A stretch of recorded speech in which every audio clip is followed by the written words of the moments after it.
Hello, storytellers, hello, book lovers, and hello, world. Welcome to Reader's Magnet's featured author interview. My name is Frank. I'll be your host for today's show. Today, we have a surgeon in town. This surgeon is a locum tenens surgeon for the last 17 years, providing temporary coverage on over 244 locations at some 74 hospitals in 18 states. Let us all welcome Dr. Peter Roode. Hello, Dr. Roode. Hello.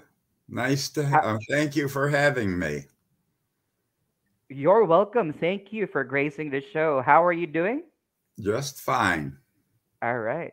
So, for the benefit of those who are watching us live, locum tenens medicine is the practice of medicine by a duly licensed and credentialed physician who takes place of another physician who must be temporarily away from his or her place of practice.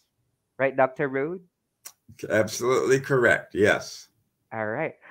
My very first question would be, how does one become a licensed locum tenens surgeon? Actually, it's no different than any other license in this country. Every physician must be licensed.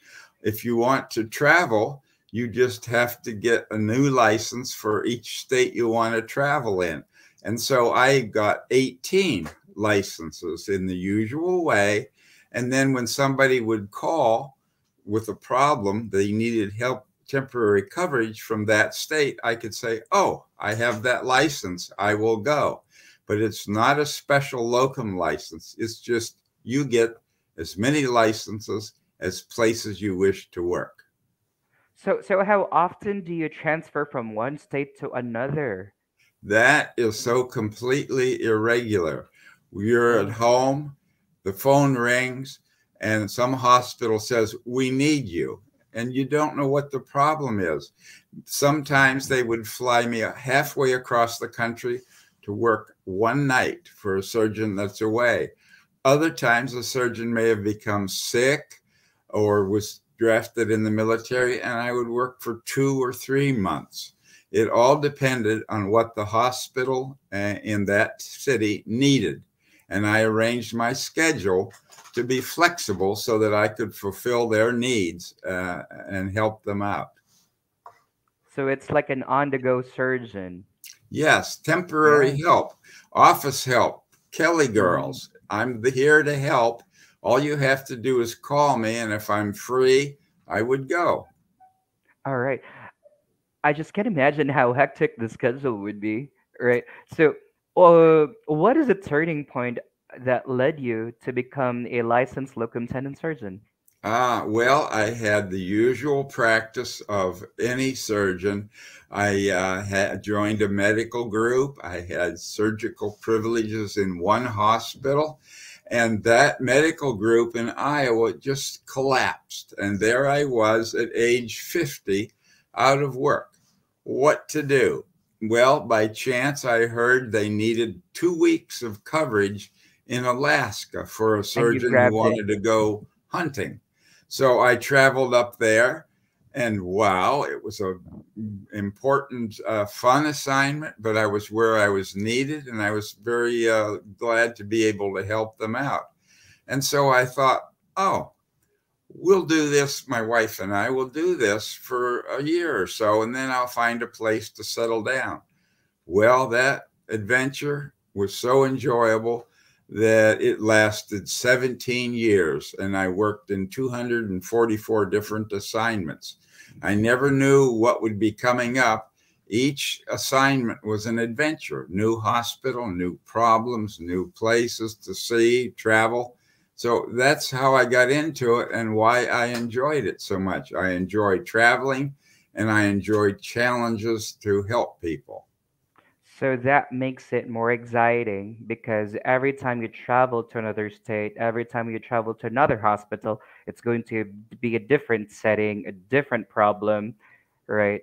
And at the Yes, same and time, yes, continue, please. And some of the hospitals were very big. I worked in a 400-bed trauma hospital.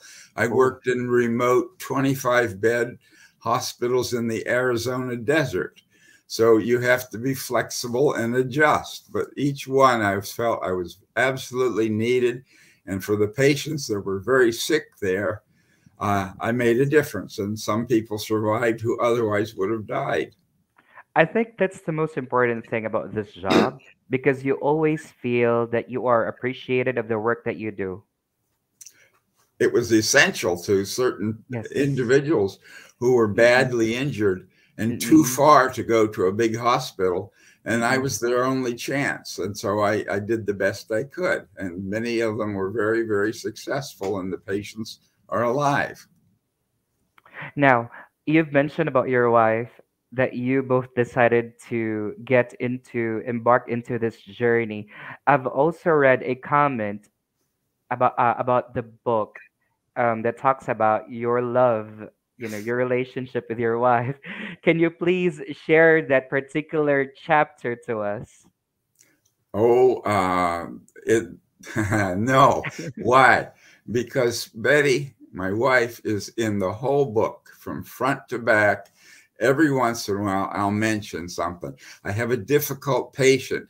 It was a Hmong person. They have a different in Wisconsin. They have a different culture. I didn't understand the yellow yarn and the egg that they brought into the hospital. But when Hmm. I go home and I tell Betty, she understands and makes a comment. But she was there in the background of all the stories, and I frequently mention her. I see. I see. So you've mentioned about different cultures, right?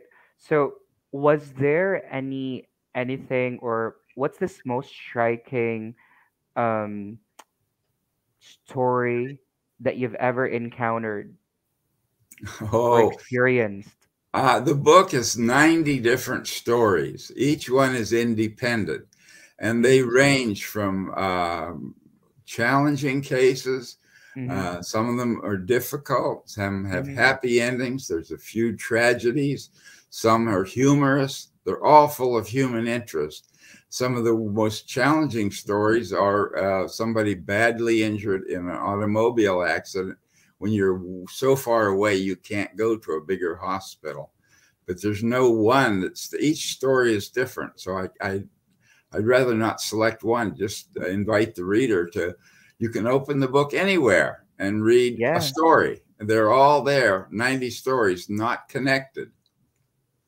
And each story you get to learn something new. Yes, and some of them are philosophical, and some of them you just realize life is tough, and some of them you're very happy and at the ending. Many are humorous. Mm-mm. What's the most difficult surgical decision you've ever made? I would not answer that with one. I will Mm-hmm. describe the type of case that is very difficult. And my audience, I have two audiences. One is for the medical field, they know what tough decisions are. This is a lesson for the general public. And it seems like you go to a doctor and he does a test and he says, this is wrong, and I fix it, blah, blah, blah. It's not that easy. I sit there sometimes wondering what is really going on inside a patient. I'm not Superman. I can't look in and see. And some of the tests are wrong. Sometimes an x ray is wrong. And I've got to make the right decision. Is this patient bleeding inside? If so, can I fix it? If I fail to do it, they'll die. On the other hand, if they're not bleeding and I operate, I've made things worse. Yeah. So, a lot of decisions to be made in the middle of the night in a crowded emergency room with lots of action, people going here, there, noise. And I only have a few minutes sometimes to make the correct decision. And that was always hard. How am I going? Am I really making the right decision? I don't dare be wrong, but it had to be made in a few minutes because the Yes. patient might be deteriorating. Mm-hmm. Um, I can illustrate with one example. if you have a minute. I was Go, once please do. working in a major hospital, and they brought in a 17-year-old boy from a car accident, and he was dying, blue, blood pressure falling, absolutely dying. I didn't even have time for an x-ray. So what to do? I diagnosed with my stethoscope a tension pneumothorax. We always confirm them with an x-ray just to be sure. I Mhm. didn't have time. I just had to go by gut instinct.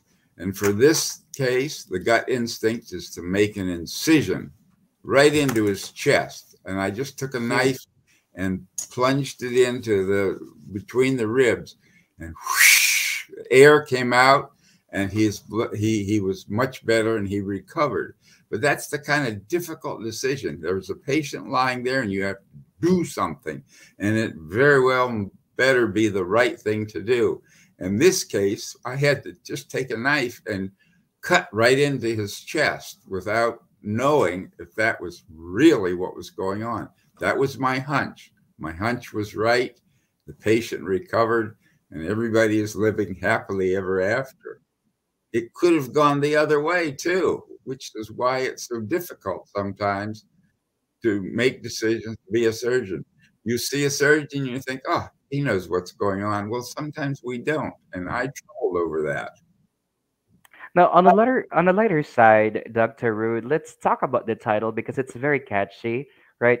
The book title is Have Scalpel Will Travel: Tales of an Itinerant Surgeon. Yes. All right. That book title, by the way, is taken from an old Paladin 1950s TV Western series where this gunslinger had, his slogan was, Have Gun Will Travel. So I adopted the title and changed it Have to Have Scalpel Scalpel Will Will Travel. Travel. But it was originally a Western Paladin, a gunslinger went out and on a mission. That's a good idea. All right. So I know what a scalpel is, right? And I believe that must be, one of the must-have items for a surgeon. But are Yes. there any other items that you cannot live without every time you go on a mission? That is an interesting story. Most hospitals have lots of equipment. And when I Mm, started out in one of my early assignments in a small desert hospital in Arizona, yeah, they have a scalpel and they have syringes and they have needle holders and blah, blah. But they didn't have a self-retaining retractor. And I was helpless almost on a badly injured person to see adequate vision. And so I bought a lot of equipment of my own.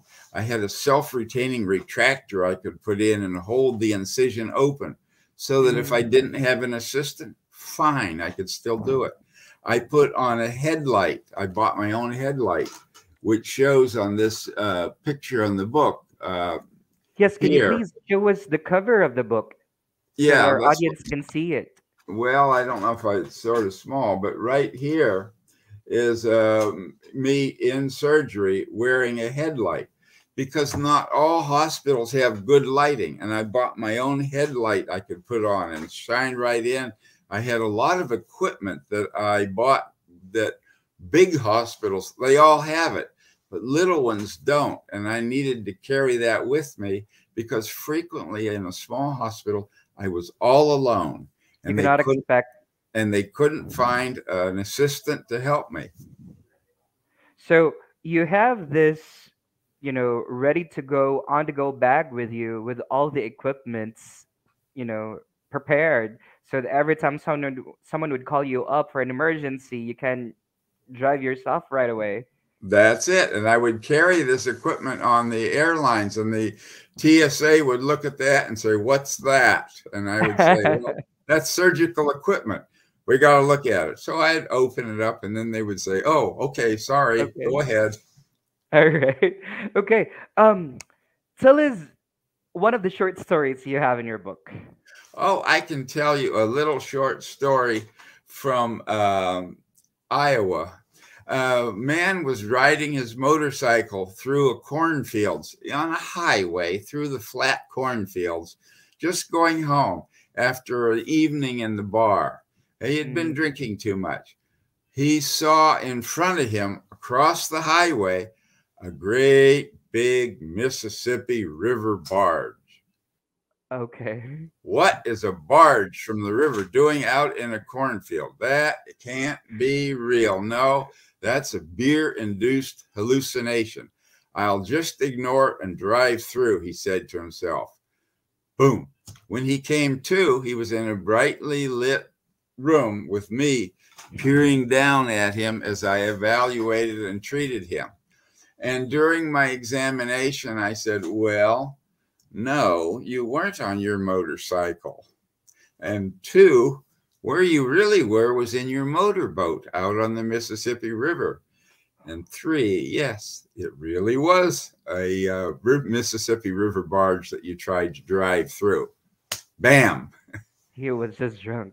Then he was drunk, yes, and he wasn't badly hurt. But that's the type of story. That's a very short story. I have many longer stories that tell you the pros, the Mhm. cons, the conflicting data, the process, what I had to decide, how fast. That was just an amusing little story of a drunk motorcycle driver. Dr. Roode, can you please show to our audience the copy of the book, Have Scalpel? Yeah, I don't have it well. Let me put the That's light down okay. on it and see Yeah, if we it, can see it clearly. you There you can go. see it Yeah. So for there. those who are watching us live right now, you can There's, grab a copy. yeah, Hmm. this You is can. me doing surgery. This is me visiting petrified forest in Arizona. And this is me in my airplane because I used to own an airplane and I would fly it from one assignment to another as my means of transportation. My other means of transportation was an RV, a fifth wheel RV, and my wife and I could live in it that way. And that's what you have been using. Yeah, we used the RV for Mhm. long assignments, for short assignments. I was a commercial instrument pilot, and so I would fly my airplane up to North Dakota, work for 2 or 3 days, and fly home. Or maybe I would string them together. We'd go to La Crosse, Wisconsin, down to Charleston, West Virginia, then over to South Dakota, and then home. So that's how we strung our life together. All right. There you have it, everyone. So that's Dr. Peter Roode, author of the book Have Scalpel, Will Travel, Tales of an Itinerant Surgeon. You can grab a copy of Dr. Roode's book available in Amazon.com and BarnesandNoble.com. And his website is almost done. You can visit his website soon. That's havescalpelwilltravel.com. Right, Dr. Roode? Yes, sir. You're absolutely right. To wrap up our session, what lesson our readers can get out from reading Have Scalpel? What lesson for the Yeah, what medical? lessons? Mm-hmm. For the medical field, it's Yep. possible to make a living and have an adventure along the way. For the general public, they're interesting, amusing, educational stories that illustrate the nature of surgical decision making and care. All right. There you have it, ladies and gentlemen. Again, Dr. Peter Roode, author of the book Have Scalpel, Will Travel. Thank you so much, Dr. Roode, for your time. It has been a pleasure. You're very welcome, sir. With Reader's Magnet, we share your stories with the world.